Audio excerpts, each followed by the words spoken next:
Hello dear students, आप सभी का हमारे चैनल नारायण कैरियर क्लासेस पर बहुत बहुत स्वागत है। आज आप लोगों को सेट थ्योरी का एक अलग लेक्चर दिया जाएगा और इस लेक्चर में आपको यूनियन ऑफ सेट्स के बारे में बताया जाएगा। यूनियन ऑफ सेट्स अर्थात समुच्चयों का सम्मिलन। अगर इस लेक्चर को आप पूरा देखते हैं तो समुच्चयों के सम्मिलन से संबंधित यूनियन ऑफ सेट्स से रिलेटेड जितने भी आपके मन में डाउट होगा सारा का सारा डाउट क्लियर हो जाएगा। और इस वीडियो को देखने के बाद आप किसी भी कॉम्पिटिटिव लेवल के बुक को उठाएंगे तो आपसे क्वेश्चन सॉल्व होना ही होना है। तो अच्छे से इस पूरे वीडियो को आप देखिए और यूनियन ऑफ सेट्स को अच्छे से समझिए। चलिए आइए देखते हैं क्या होता है यूनियन ऑफ सेट्स। तो बच्चों, आपको हम पहले ही बता चुके हैं कि कोई भी सेट होता है जब हम मिडिल ब्रैकेट के अंदर कुछ लिख देते हैं, ये ए बी सी इस तरह से अगर हमने कुछ लिख दिया तो यह एक सेट है ना, जिसको हिंदी में हम समुच्चय कहते हैं। तो यूनियन ऑफ सेट्स क्या होता है इसको हम लोगों को देखना है। यूनियन ऑफ सेट्स ध्यान दीजिएगा, इसको हिंदी में बोलेंगे समुच्चयों का सम्मिलन। समुच्चयों का सम्मिलन बोलेंगे बच्चों। और ये क्या होता है देखते हैं। इसमें हम लोग कहते हैं if A and B are two sets, अगर आपके पास ए और बी दो सेट है, two sets, then the union of both set, the union of both sets is defined as a set, defined as a set whose every element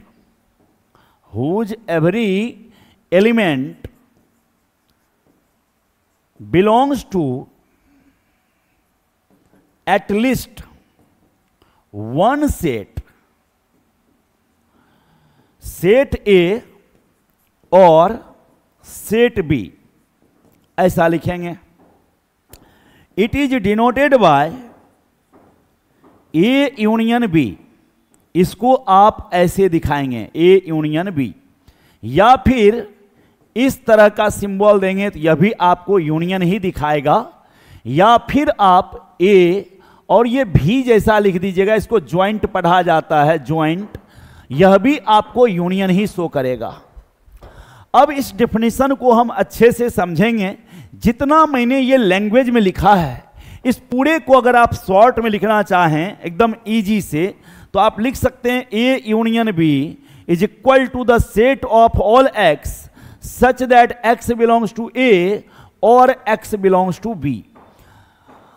अगर आप ये पूरा लैंग्वेज नहीं बोलना चाहते हैं, शॉर्ट में बोलना चाहते हैं डेफिनेशन, तो बड़ी आसानी से केवल आप ये बोल दें तो आपका ए यूनियन बी का डिफिनेशन हो जाएगा बच्चों। कहना क्या है, the set of all x such that x belongs to A or x belongs to be.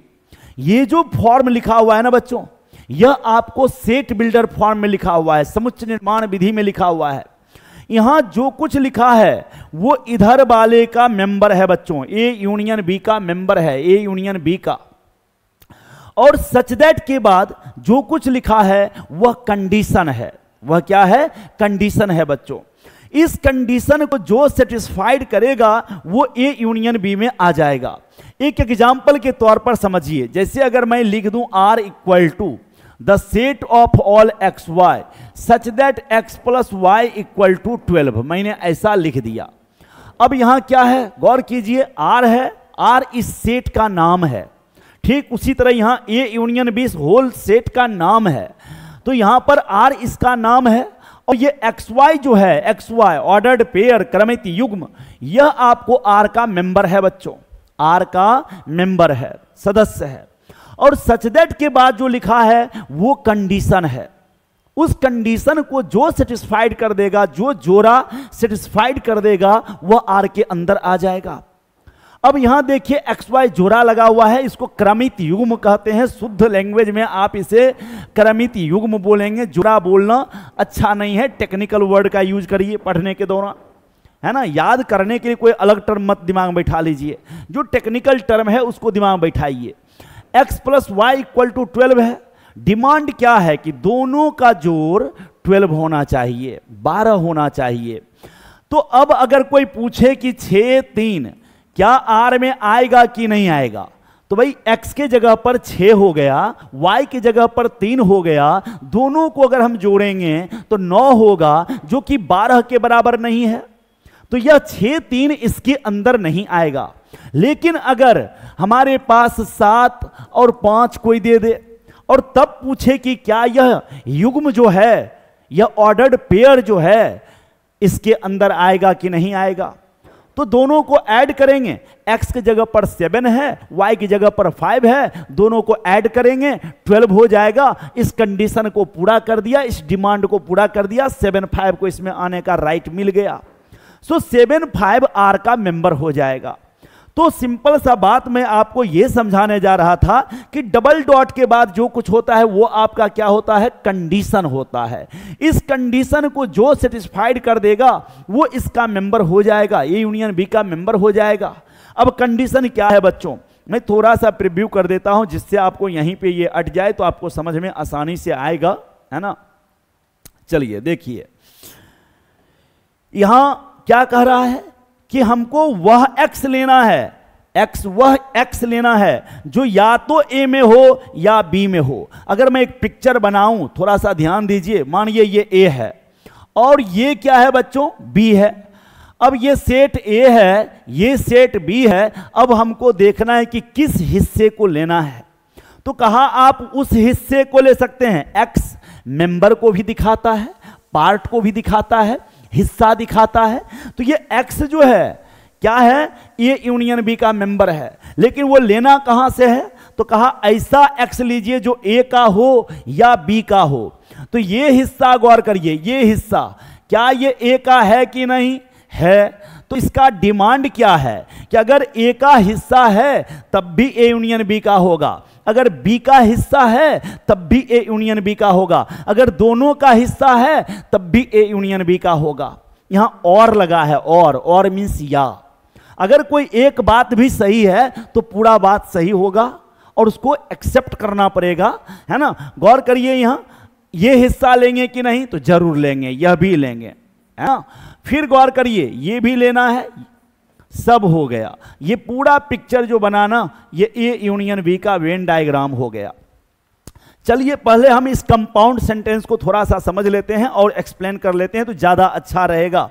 बस इतना ध्यान रखिएगा कि इस बीच में एक वर्ड है और ये और का काम क्या है, दो सेंटेंस को जोड़ना, दो वाक्य को जोड़ना। ये कंजक्शन है, कंजक्शन मीन्स संयोजक जो उसको जोड़ रहा है। तो आपको ये और वर्ड जो है यहां पर ये दिमाग में रखना है कि दो सेंटेंस को जोड़ने में यूज हो रहा है। तो क्या कह रहा है, चलिए आगे देखते हैं। यहां एक टर्म आपको समझा रहे हैं इस और के बारे में। क्या है ये और, इसका काम है दो सेंटेंस को जोड़ना। अब मैथमेटिकल सेंटेंस किसको कहते हैं, मैथमेटिकल सेंटेंस, गणितीय कथन, मैथमेटिकल स्टेटमेंट उसको कह लीजिए, किसको कहते हैं। तो जिस सेंटेंस को आप ट्रू या फॉल्स कह सकते हैं उसी को मैथमेटिकल स्टेटमेंट कहा जाएगा। जिसको ट्रू या फॉल्स नहीं कहा जा सकता उसको स्टेटमेंट नहीं कहेंगे, मैथमेटिकल स्टेटमेंट नहीं कहेंगे। जैसे अगर किसी ने कहा the sum of 5 and 4 is 12, 5 और 4 का योगफल 12 है, तो आप आसानी से कह सकते हैं कि ये बात गलत है, ये बात गलत है ना। तो आप कह सकते, यहां पर क्लियर हो गया कि सेंटेंस क्या है, गलत है। हम यहां डिसाइड करने में सक्षम हो गए कि ट्रू है या फॉल्स है। तो जब किसी सेंटेंस को ट्रू या फॉल्स कहने में सक्षम हो जाए तो उसको मैथमेटिकल स्टेटमेंट कहेंगे, गणितीय कथन कहेंगे। अदरवाइज उसे गणितीय कथन नहीं कहेंगे। अब मान लीजिए कहेगा ओहो this fruit is so tasty, तो क्या आप कह दीजिएगा, अगर कोई आदमी आपको कहता है ओहो this fruit is so tasty, तो क्या आप कहेंगे कि वो सच बोल रहा है कि झूठ बोल रहा है? आप नहीं कह पाएंगे। तो कोई भी एक्सक्लामेटरी सेंटेंस अर्थात विस्मयादि बोधक वाक्य या फिर इंट्रोगेटिव सेंटेंस प्रश्नवाचक वाक्य, ये आपको मैथमेटिकल स्टेटमेंट नहीं होता है। ठीक है। जब भी मैथमेटिकल स्टेटमेंट होगा तो इंफॉर्मेटिव होगा, सूचना देने वाला होगा। जैसे मैं कह दूं my name is Sachin Tendulkar, तो आप कहेंगे कि आप झूठ बोल रहे हैं, तो ये सेंटेंस आपको मैथमेटिकल स्टेटमेंट हो गया। तो कहता है कि दो मैथमेटिकल स्टेटमेंट को किससे जोड़ा जाएगा, और से। तो पूरा सेंटेंस सही होगा यदि उसमें से कोई एक भी सेंटेंस सही हो जाए। If two sentences are connected by the word or, then whole statement is true if either one of both sentences is true.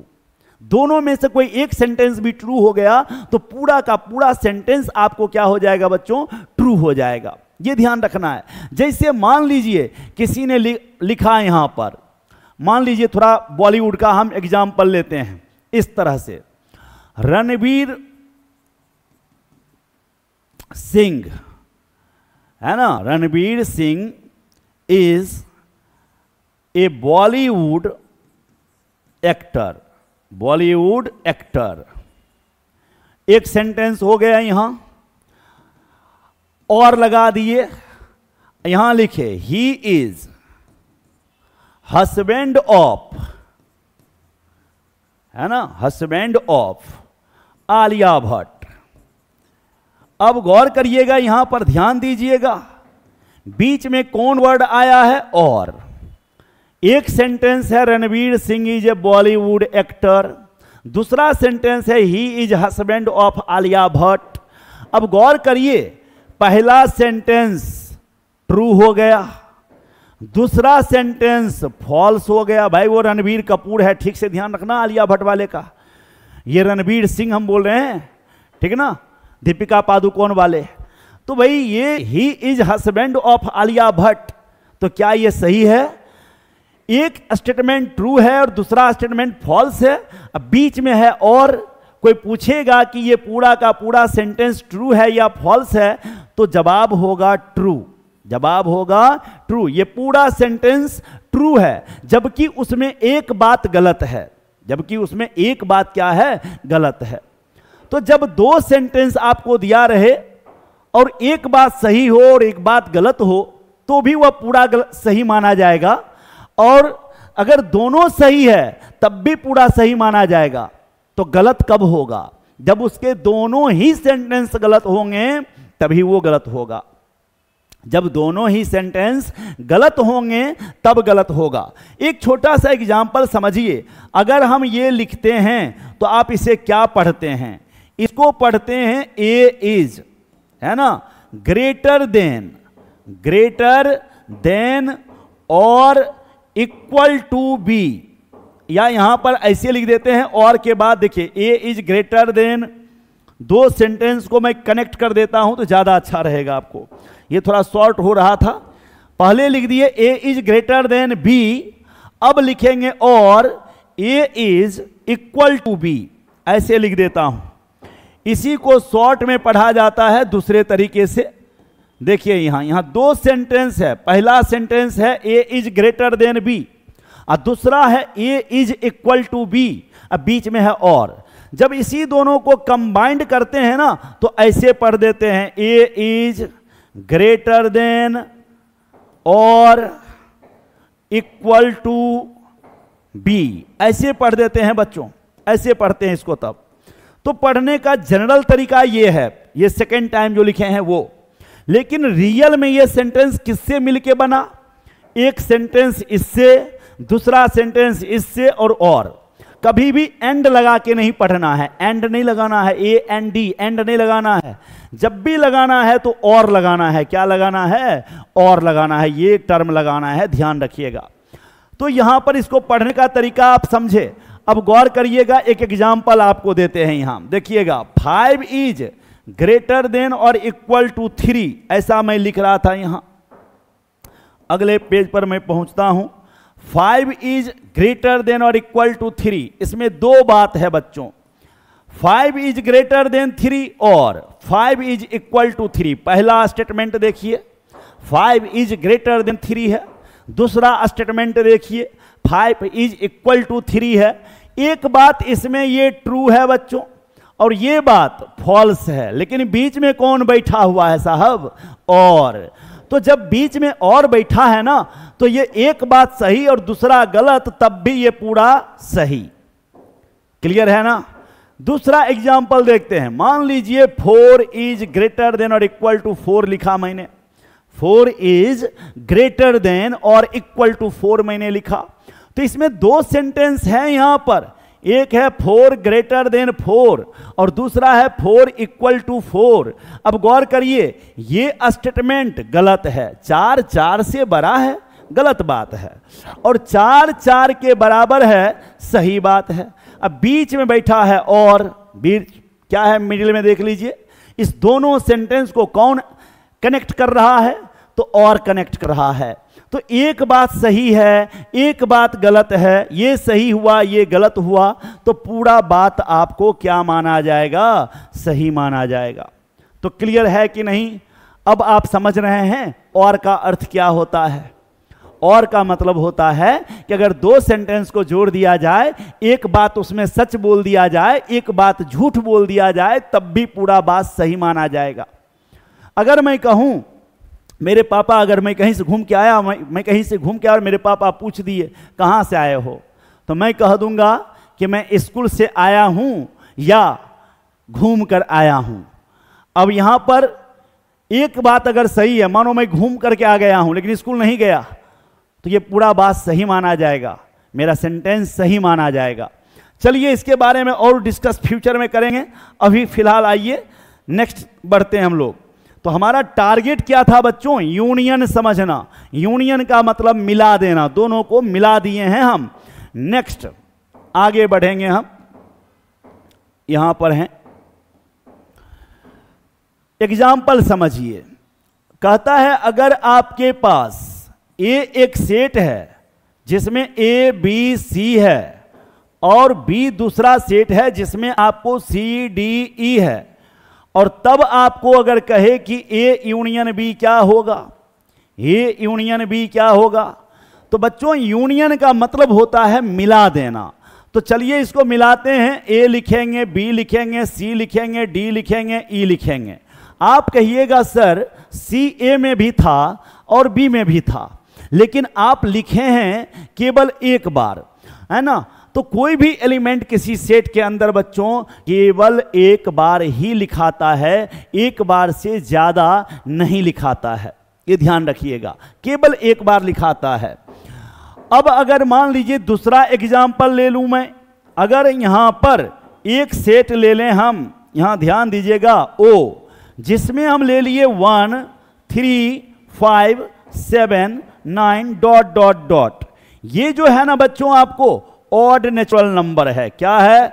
Odd natural number, जिसको हिंदी में विषम संख्या बोलेंगे। क्या बोलेंगे? विषम संख्या। ध्यान दीजिएगा। और दूसरा आपके पास मान लीजिए ई है, जिसमें हम 2 4 6 8 10 ऐसे लिख दिए, इसको हम इवन नेचुरल नंबर कहेंगे। इवन नेचुरल नंबर, ध्यान दीजिएगा, समप्राकृतिक संख्या, समप्राकृतिक संख्या है ये, है ना? और अब इस दोनों को मिला देना है बच्चों, दोनों को क्या करना है? मिला देना है, यूनियन कर देना है, ओ यूनियन ई। और जैसे ही दोनों को मिलाएंगे तो 1 2 3 4 5 पूरा का पूरा आ गया, और ये आपका नेचुरल नंबर हो गया, set of natural number. So odd number के फैमिली को और इवन नंबर के फैमिली को, सेट का दूसरा नाम फैमिली है बच्चों। अगर कहीं मैं फैमिली बोलता हूं तो सेट समझिए आप। सो ऑड नंबर के फैमिली को और इवन नंबर के फैमिली को एक जगह मिला देंगे तो किसका फैमिली बन जाएगा बच्चों? नेचुरल नंबर का फैमिली बन जाएगा। ठीक उसी तरह अगर आप रेशनल नंबर के फैमिली को, रेशनल नंबर के फैमिली को और इरेशनल नंबर के फैमिली को, अपरिमेय संख्या के परिवार को, है ना, दोनों को अगर आप मिला देंगे ना बच्चों, तो आपका ये जो फैमिली बन के रेडी होगा, ये कैसा होगा? वास्तविक संख्या का हो जाएगा, रियल नंबर का फैमिली हो जाएगा। तो ये आपका यूनियन हो रहा है बच्चों। नेक्स्ट आगे बढ़ते हैं, ध्यान दीजिएगा आप सब। अगला हम लोग पढ़ने जा रहे हैं properties of union. Properties of union, या आप कह सकते हैं लॉज ऑफ यूनियन, है ना। यूनियन के नियम, सम्मिलन के नियम क्या क्या हैं, ये हम लोगों को समझना है। इस टॉपिक में ध्यान देना है, बहुत अच्छा चीज आएगा, ध्यान दीजिएगा। पहला आपके पास जो है वो है A union A equal to A. ध्यान दीजिए, A union A equal to क्या हो गया, ए हो गया। जब ए को ए से मिलाएंगे तो ए ही होगा। अंक गणित में, अर्थमेटिक में अगर ए और ए को जोड़ेंगे तो 2a होगा। अलजबरा के अंदर ये 2a होगा। लेकिन जब सेट थ्योरी में लिखा हुआ होगा ना बच्चों, तो a प्लस ए को आप a ही कहेंगे, a प्लस ए को a ही कहेंगे सेट थ्योरी में। सेट थ्योरी में आप इसे 2a नहीं कहेंगे। यहां प्लस का मतलब ऑर्डिनरी एडिशन नहीं है, साधारण योगफल नहीं है, ये यूनियन है, एक जगह कनेक्ट करना है। तो ऐसी स्थिति में ध्यान रखिएगा कि 2a नहीं होगा। अब कैसे, मान लीजिए अगर a एक सेट लिए जिसमें हम a b c लिए, अब अगर हम कहें a यूनियन a करने, तो आप यहां a b c लीजिएगा और यूनियन फिर a b c कीजिएगा। और अब देखिए दोनों का यूनियन करिएगा तो a दो बार नहीं लिखिएगा, एक ही बार लिखिएगा। तो क्लियर आपको दिख रहा है यहां पर कि ये आपको फिर से वही सेट आ गया है, ये ही आ गया है। ठीक, तो ये बात आपको क्लियर हो गया। इसको कहेंगे बच्चों आइडम्पोटेंट लॉ। क्या बोलेंगे, आइडम्पोटेंट लॉ। इसको ये जो किए हैं, ये इसको साबित करना नहीं कहते हैं बच्चों, ये सत्यापित करना कहलाता है। जब कोई एग्जाम्पल से हम लिखते हैं, एग्जाम्पल से दिखाते हैं, तो इसको सत्यापित करना कहते हैं, साबित करना नहीं कहते हैं। साबित करना एक जनरल वे में होता है, जब सामान्य तरीके से करते हैं, हर सेट के लिए सही होता है, तब उसको साबित करना कहते हैं। और कोई खास एग्जाम्पल लेके करते हैं तो उसको वेरीफाई करना कहते हैं, सत्यापित करना कहते हैं। तो चलिए आगे देखते हैं बच्चों, ध्यान दीजिएगा। दूसरा नियम आपके पास क्या है, सो देखिए, ए यूनियन बी बराबर होगा बी यूनियन ए। इसको हिंदी में तो आप लोग बर्गसम नियम कह लीजिएगा, अगर हिंदी नाम जानने के इच्छुक हैं तो। और ये देखिए कहता है ए को अगर बी से यूनियन करेंगे या बी को ए से यूनियन करेंगे तो फर्क नहीं पड़ेगा, दोनों सेम ही रिजल्ट देगा। और इसको कहते हैं कम्यूटेटिव लॉ। क्या बोलेंगे बच्चों, कम्यूटेटिव लॉ, क्रम विनिमय नियम। पूरी बात यह है, कोई पूछेगा कि यूनियन कम्यूटेटिव लॉ को फॉलो करता है या नहीं करता है, कम्यूटेटिव लॉ का पालन करता है या नहीं करता है, तो जवाब होगा जी करता है। अगर आप बताइए जोड़ के बारे में पूछे, एडिशन के बारे में पूछे, एडिशन कि एडिशन कम्यूटेटिव लॉ का पालन करता है कि नहीं करता है, तो सिंपल एक एग्जांपल लीजिए, 5 जोड़ 4 कीजिए, फिर उल्टा 4 जोड़ 5 कीजिए, बराबर रह गया तो कहिए कम्यूटेटिव लॉ का पालन कर रहा है, और बराबर नहीं होगा तो कहिए कम्यूटेटिव लॉ का पालन नहीं हो रहा है। और यहां तो दोनों इक्वल है तो कहेंगे कम्यूटेटिव लॉ का पालन करेगा। मतलब एडिशन जो है, जोड़ जो है, वह कम्यूटेटिव नियम का पालन करेगा। अब देखिए अगर कोई पूछेगा subtraction, it means difference, it means घटाव, कम्यूटेटिव लॉ का पालन कर रहा है या नहीं कर रहा है, तो कोई दो नंबर को घटाइए, 5 में से 4 गया 1 हो गया, 4 में से 5 घटाइए -1 हो गया, मामला उलट गया, यहां सेम नहीं आया तो कहेंगे कम्यूटेटिव नियम का पालन नहीं कर रहा है। कोई बच्चा कहेगा सर दोनों बराबर ले लेते हैं, 3 में से 3 घटाए फिर 3 में से 3 घटाए। तो जब कम्यूटेटिव बोलते हैं ना बच्चों, तो हर जगह सही होना चाहिए, कोई एक जगह भी फेल तो कम्यूटेटिव फेल, ये मीनिंग हुआ यहां पर। तो ए को बी से मिलाएंगे, बी को ए से मिलाएंगे तो इक्वल होगा, और इसको कम्यूटेटिव लॉ कहेंगे बच्चों। तीसरा नंबर है आपके पास कि ए और बी को यूनियन कर लीजिए, जो रिजल्ट आएगा उसको सी के साथ यूनियन कर लीजिए, फिर आप ए रख लीजिए और बी यूनियन सी पहले निकाल करके उसके साथ ए को यूनियन कीजिए। यहां पहले किसका ऑपरेशन हुआ है, ए और बी का, यहां किसका हुआ है, बी और सी का। तो जब ऐसा किया जाए, जो एलएचएस में दिया गया इसको कंप्लीट करें, जो आरएचएस में दिया उसको कंप्लीट करें, तो दोनों रिजल्ट सेम आएगा बच्चों, और इसको कहेंगे एसोसिएटिव लॉ। क्या बोलेंगे? Associative law. ध्यान दीजिएगा, साहचर्य नियम, इसको हिंदी में बोलेंगे साहचर्य नियम, ध्यान रखिएगा। और इसको क्रम विनिमय नियम, क्रम विनिमय नियम है ना, क्रम विनिमय नियम, ये ध्यान रखिएगा। चौथा नंबर है आपको यहां पर, चौथा नंबर ध्यान दीजिएगा, अगर ए में फाई को मिलाइएगा, फाई मीन्स होता है एम्प्टी सेट, जिसमें कुछ होता ही नहीं है। नंबर की दुनिया में जो रोल जीरो का है वही सेट की दुनिया में फाई का है, फाई का है ना, ये सबसे छोटा, इसके पास कुछ नहीं है। तो फाई जो है ए से अगर जुड़ेगा तो क्या होगा? कोई फर्क नहीं पड़ेगा, ए ही रह जाएगा। क्योंकि ए के साथ ऑपरेशन करने पर ए ही आ गया, कोई नया बदलाव नहीं आया, इसका अस्तित्व जैसे का तैसे बचा रहा, इसकी पहचान जैसे के तैसे रहा, पहचान में कोई बदलाव नहीं आया, इसलिए इसको आइडेंटिटी लॉ कहा जाता है। अगर आपके पहचान पे कोई असर नहीं पड़ा ऑपरेशन करने के बाद भी, तो उसको आइडेंटिटी कहेंगे। और यहां पर गौर करिए, फाई हमारा यूनियन के लिए आइडेंटिटी एलिमेंट का काम करेगा, ठीक है। पांचवा नंबर में हम आएंगे, अगला एक है यूनिवर्सल सेट। यूनिवर्सल में दुनिया का सारा एलिमेंट है, एस से दिखाए हैं यूनिवर्सल। कई जगह कैपिटल एक्स से भी दिखाया जाता है, एक्स से, या कैपिटल यू से इसको दिखाया जाता है यूनिवर्सल सेट को। अगर यहां यू लिख देते तो आप एक यूनियन एक यू थोड़ा कंफ्यूज करता, इसलिए एस लिख दिए। तो ए यूनियन एस, एस में दुनिया भर का सारा एलिमेंट है। तो बताइए, अगर ब्रह्मांड में पृथ्वी को मिला दे तो क्या हो जाएगा? कुछ फर्क पड़ेगा? कुछ नहीं, वही है, क्योंकि ऑलरेडी पृथ्वी कहाँ है? ब्रह्मांड में है।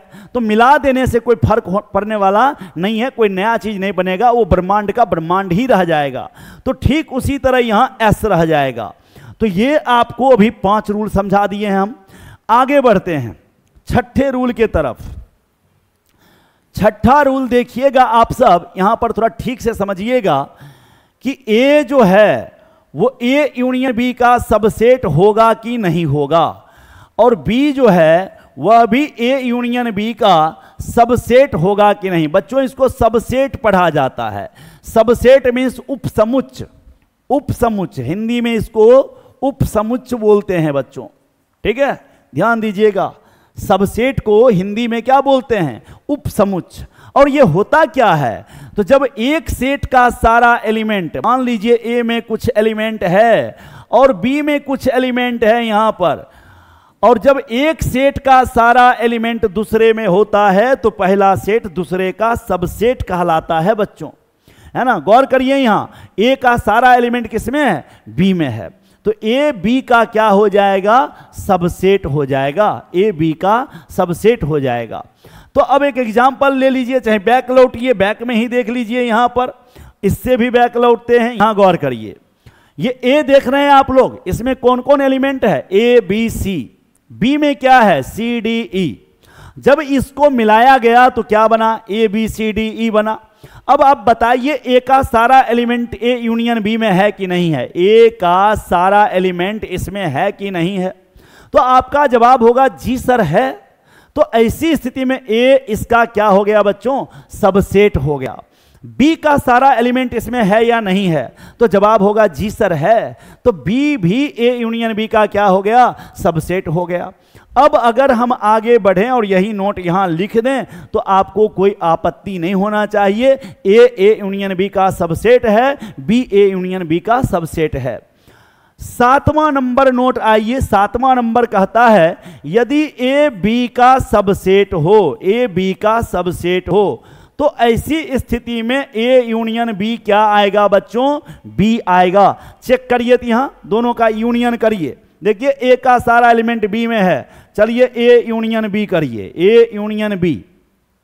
तो ए यूनियन बी कैसे करिएगा? सबको मिलाना पड़ेगा आपको, मिला दिए। अब गौर करिए, ए का सारा एलिमेंट इसमें है कि नहीं है? बी का सारा एलिमेंट हो गया।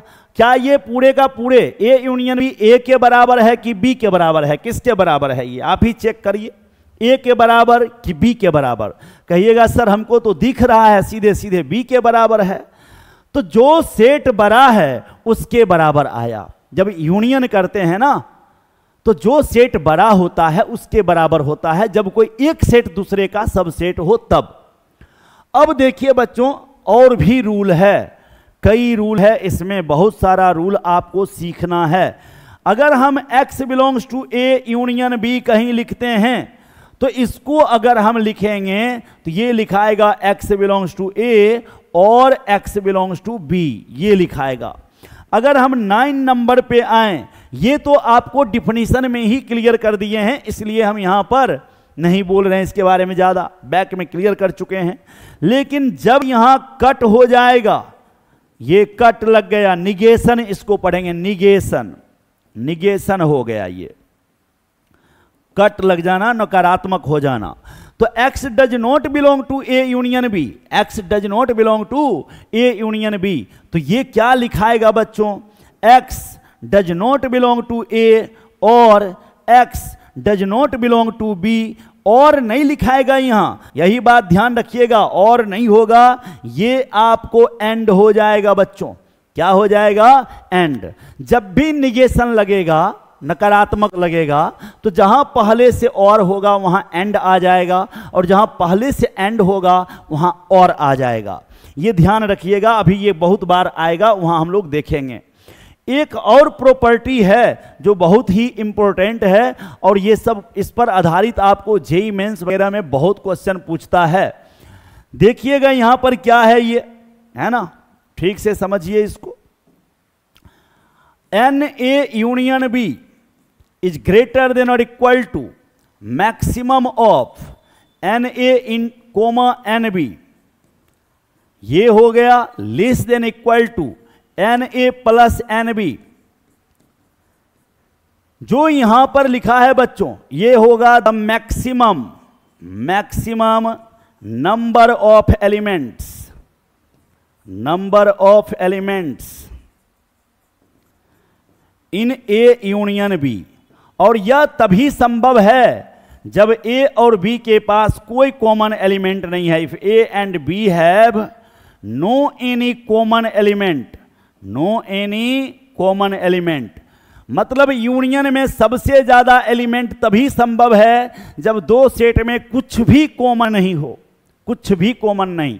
अगर ए और बी को मिलाएंगे तो ए यूनियन बी में सदस्यों की संख्या बढ़ेगी या बराबर भी रह सकता है, वो डिपेंड करेगा दोनों सेट पर, है ना।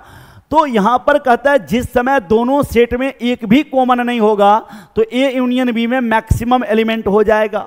लेकिन अगर एक का सारा एलिमेंट दूसरे में हो तब ये हो जाएगा द मिनिमम।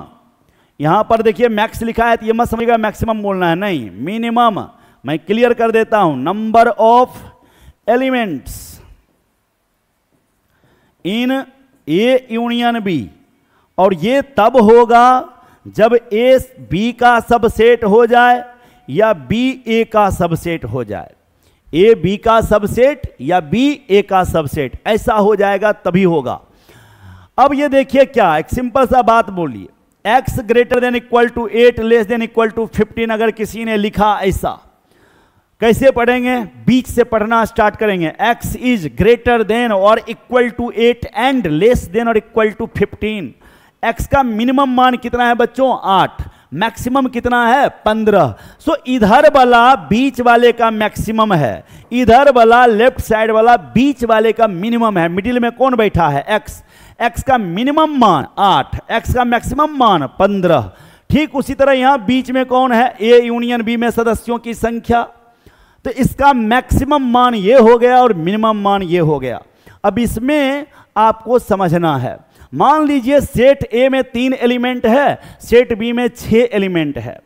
अब पूछा कि ए यूनियन बी में मिनिमम एलिमेंट कितना संभव है, तो 3 और 6 में जो बड़ा होगा उसको यहां ले लिया जाएगा मिनिमम के तौर पर, तो 6 जवाब हो जाएगा। और जब दोनों को अलग अलग जोड़ देंगे 3 और 6 तो 9, तो ये हो गया मैक्सिमम। तो जब मिनिमम पूछेगा तो दोनों में जो ज्यादा होगा वो मिनिमम बताएगा, और जो दोनों को जोड़ देंगे तो मैक्सिमम हो जाएगा। मान लीजिए अगर कोई सेट ए है जिसमें 6 एलिमेंट है, सेट बी है जिसमें 10 एलिमेंट है। कोई कहेगा कि ए और बी को अब मिला दिए, तो मिला दिए तो मिनिमम सदस्य होने की क्या संभावना है? तो जो 10 है ना दोनों में बड़ा, वो मिनिमम संभावना है। और मैक्सिमम क्या होगा? तो दोनों को जोड़ देंगे, 10 6 16 हो जाएगा। आशा करते हैं कि आप लोगों को बहुत हद तक समझ में आया होगा। नहीं समझ में आए तो आप हमें कांटेक्ट कर सकते हैं। आप देख सकते हैं, उसके डिस्क्रिप्शन में आपको नंबर वगैरह मिल जाएगा, है ना? तो आप वहाँ से हमसे कांटेक्ट कर सकते हैं और पूछ सकते हैं। मिलते हैं अगले वीडियो में नए टॉपिक के साथ। तब तक इस टॉपिक को अच्छे से देखिए और इस पर आधारित क्वेश्चन ढूंढ ढूंढ के बनाइए, कोने कोने से खोज खोज के क्वेश्चन को सॉल्व कर डालिए। जय हिंद, जय भारत।